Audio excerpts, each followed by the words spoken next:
Hello दोस्तों, कैसे हैं आप सब। और आज मैं बात करने वाला हूँ कि भारत के अंदर में आज भी समाज के अंदर में भेदभाव किया जा रहा है सिर्फ इस नाम पे कि तुम्हारी जाति क्या है।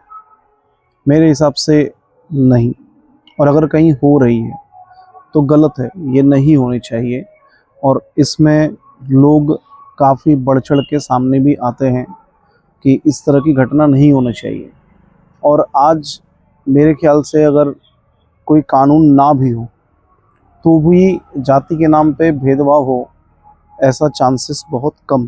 क्योंकि आज के लोग बहुत समझदार हो चुके हैं। आज के लोग उन सब मामलों में नहीं पड़ना चाहते हैं जिसमें झगड़ा हो, झमेला हो, या फिर बात कर ले हम लोग कि किसी के साथ में जातिगत टिप्पणी किया जाए। तो ऐसा सिचुएशन भारत के अंदर में काफ़ी कम हो चुका है।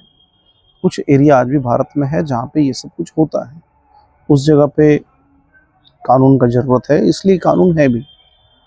लेकिन अगर आज भी भारत के आज़ादी के 75 साल के बाद भी भारत में अगर भेदभाव हो रहा है सिर्फ इस चीज़ के लिए कि तुम्हारी जाति क्या है, तो इसमें कमी समाज की है। और समाज इसको सुधारे, इसके लिए सरकार कानून भी लेके आई है और ये सराहनीय है। और ये कानून शुरुआत से चला आ रहा है, कोई नया कानून नहीं है। पर अब बात करते हैं यूजीसी के अंदर में, ये जाति पात को छोड़ दिया जाए अगर, तो जात पात के अलावा जो सबसे खतरनाक सा बात बोला गया है कि अगर जनरल कैटेगरी के लोग का कट ऑफ से ऊपर अगर कोई एससी एसटी के लोग लेके आते हैं तो उनको जो सीट मिलेगी वो एससी एसटी वाली नहीं मिलेगी, बल्कि जनरल कैटेगरी वाली अलॉट हो जाएगी। तो अगर ऐसा सिचुएशन है तो फिर ये कमी समाज की नहीं है, ये कमी सरकार की है। सरकार उतना जॉब दे पा नहीं रही है, तो ये सरकार की कमी है कि वो इतना ज़्यादा वैकेंसी लेके नहीं आ पा रही है, जिसके कारण से आज वो एससी एसटी के लोग को जनरल कैटेगरी के कोटा में जो भी सीट बचती है सारे आरक्षित को हटा देने के बाद, उसमें भी सेंधमारी किया जा रहा है। और ये सेंधमारी कितना खतरनाक हो सकता है। आप मान लीजिए कि कहीं पे 100 सीट की वैकेंसी निकली। अब वो 100 सीट में फॉर एग्जांपल मान लेते हैं कि 50 सीट जनरल वालों के लिए रिजर्व कर दिया गया और 50 सीट एससी एसटी ओबीसी के लिए रिजर्व कर दिया गया। दोनों को 50-50 सीट अलॉट हो गया, ठीक है। अब एग्ज़ाम हुई, एग्ज़ाम होने के बाद रिजल्ट आता है। जनरल कैटेगरी का जो कोटा है, जनरल कैटेगरी का कोटा 50 सीट का था और उसमें जो कट ऑफ आया, फॉर एग्जांपल मान लेते हैं कि 80 मार्क्स का कट ऑफ आ गया कि जो भी जनरल कैटेगरी के स्टूडेंट्स का 80 मार्क्स से ऊपर आया होगा वो लोग सेलेक्ट होंगे आगे के प्रोसेस के लिए, इंटरव्यू के लिए या फिर जॉब के लिए, जो भी रहेगा। यानी कि वो पास हुए उस एग्ज़ाम के अंदर में, ठीक है। और मान लेते हैं कि एससी एसटी ओबीसी वाला जो कैटेगरी था उसका कट ऑफ फॉर एग्जांपल मान लेते हैं कि 50 मार्क्स का है, तो वहाँ पे 50 मार्क्स का कट ऑफ आ गया। अब उसमें 50 से ज़्यादा लाने वाले जो भी स्टूडेंट्स होंगे जो आरक्षित वर्ग के हैं, उनको उनके सीट से मिलेगा, ठीक है। दोनों को 50-50 मिला हुआ था।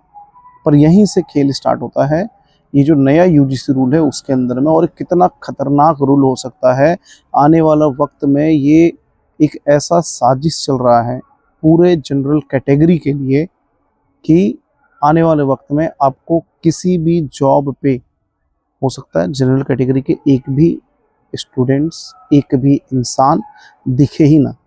ये तुरंत तो नहीं होगा, पर इसका इम्पैक्ट धीरे धीरे कैसे बढ़ता जाएगा और एक वक्त के बाद आपको कहीं पे जनरल कैटेगरी नहीं दिखेगा। क्यों बता रहे हैं हम। अब क्या बोले थे हम, पहला बात कि 50-50 दोनों को रिजर्व था। एससी एसटी या फिर रिजर्व कैटेगरी के जो लोग थे उनका कट ऑफ आया 60, ठीक है। अब 60 से ऊपर जो भी लोग लेके आएंगे वो रिजर्व हो जाएंगे, लेकिन जनरल कितना था 80। तो सोच के देखो एससी एसटी समाज में क्या कोई तेज बच्चा नहीं है। तेज बच्चा है, वहाँ भी तेज बच्चा है। और अगर वो तेज बच्चा 80 नंबर से ज़्यादा लेके आ जाए तो वो एक सीट खा जाएगा जनरल कैटेगरी का। अब सोचो 50 सीट था जनरल कैटेगरी का, अब उसमें इधर से 50 बच्चे ऐसे थे एससी एसटी कैटेगरी का जो 80 से ज़्यादा मार्क्स लेके आ जाते हैं, तो उनको जॉब जनरल कैटेगरी वाला जो कैटेगरी में कोटा में था सीट, वहाँ से मिल जाएगा। तो जनरल कैटेगरी क्या करेगा? कुछ नहीं। एससी एसटी के लिए 50 रिजर्व था और बाकी 80 से ऊपर जो एससी एसटी लेके आए वो फिर से सेंधमारी कर दिया कहाँ पे? जनरल कैटेगरी का जो सीट्स था उसके अंदर में। तो 100 का 100 सीट किसको मिल गया? उसी रिजर्व कैटेगरी को। तो जनरल कैटेगरी वाला कहाँ जाएगा? क्या जनरल कैटेगरी वाला आने वाले वक्त में भीख मांगेगा? क्या जनरल कैटेगरी वाला आने वाला वक्त में इस सिचुएशन में पहुंच जाएगा कि उसको भारत में रहना मुश्किल हो जाएगा?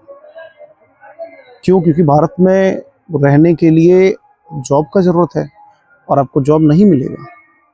भारत में रहने के लिए, आप ज़िंदगी चलाने के लिए कहीं ना कहीं तो जॉब करेंगे, कोई ना कोई तो सरकारी नौकरी के पीछे भागेंगे।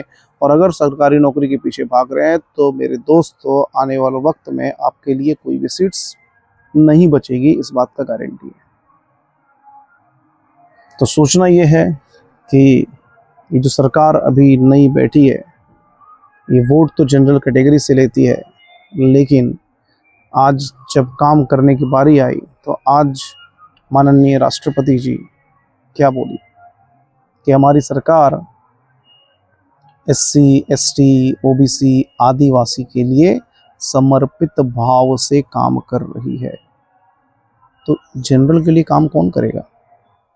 क्या ये सरकार जनरल कैटेगरी के लिए नहीं है? क्या ये भारत अब जनरल कैटेगरी वालों के लिए नहीं है?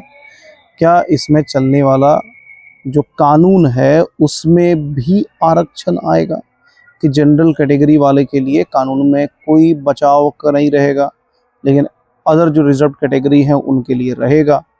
तो ये सारा चीज़ सोचने का है और बहुत गहराई से अगर आप सोच पाएंगे तो आपको दिखेगा कि ये बहुत खतरनाक साजिश है जो आने वाले वक्त में हो सकता है। अगर ये पूरा लागू हो जाए तो जनरल कैटेगरी वालों को भारत में रहना मुश्किल हो जाएगा। एक आरजेडी की नेता है, कंचना कंचन यादव या कुछ ऐसा कुछ है, एक नेता है, लड़की आरजेडी की प्रवक्ता है, और वो क्या बोलती है, जो यूजीसी आया ना ये बहुत सही आया, क्योंकि अब वो वक्त आ गया है जब जनरल कैटेगरी वालों से चुन चुन के बदला लिया जाएगा। बदला मतलब बेवजह का अगर आपके ऊपर में इल्ज़ाम लगा के आपको गिरफ्तार करवा दिया जाता है तो आप तो बेकसूर साबित नहीं हो पाएंगे, क्योंकि हर एक जगह बैठा हुआ लोग उसी एस सी का होगा। क्योंकि आने वाले वक्त में तो आपको जॉब मिल नहीं रहा है जनरल कैटेगरी में, तो जब जनरल कैटेगरी का लोग वहाँ पे होंगे ही नहीं तो सुनवाई ज़्यादातर किसका होगा? उन्हीं का तो होगा। तो इसके कारण से हम लोगों को इसका पुरजोर विरोध करना चाहिए।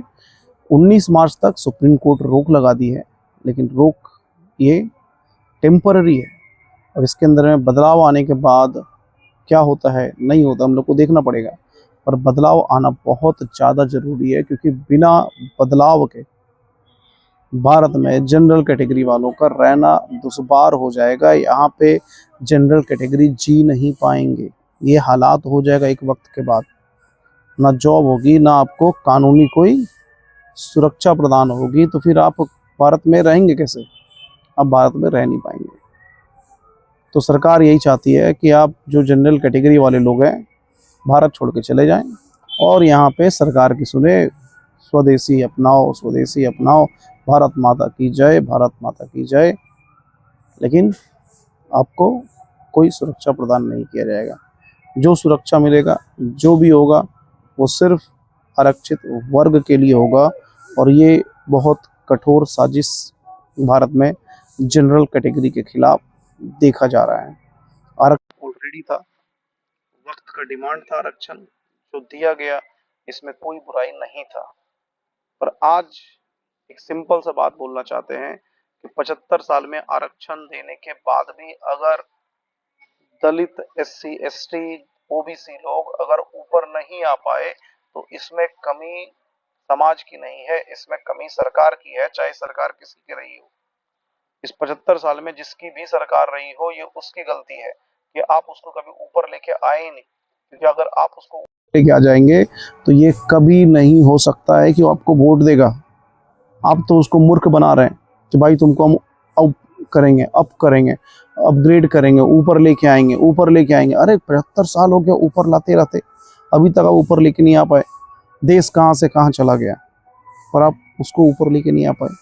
तो गलती समाज की नहीं है, गलती सरकार की है, चाहे सरकार किसी की भी रही हो या किसी की भी है। आप SC ST को ऊपर लेके आना ही नहीं चाहते हैं। SC ST OBC आदिवासी से सिर्फ वोट बैंक की पॉलिटिक्स करना चाहते हैं, ताकि वो इस उम्मीद में रहे कि अब कोई मेरा सरकार आएगा और वो मेरे लिए काम करेगा। पर उस 75 साल में कोई उसके लिए काम नहीं किया, और ब्लेम जाता है किसके ऊपर में, जनरल कैटेगरी वाला लोग दबा के रख दिया। पर एक्चुअल में कहानी यही है कि जो दबा के रखा है वो सरकार है, ना कि जनरल कैटेगरी का लोग। Thank you.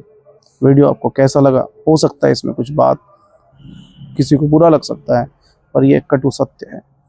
अगर कुछ इसमें करेक्शन आपको लगे तो ज़रूर कमेंट करें। Thanks for watching. Bye bye. Bharat Mata की जय।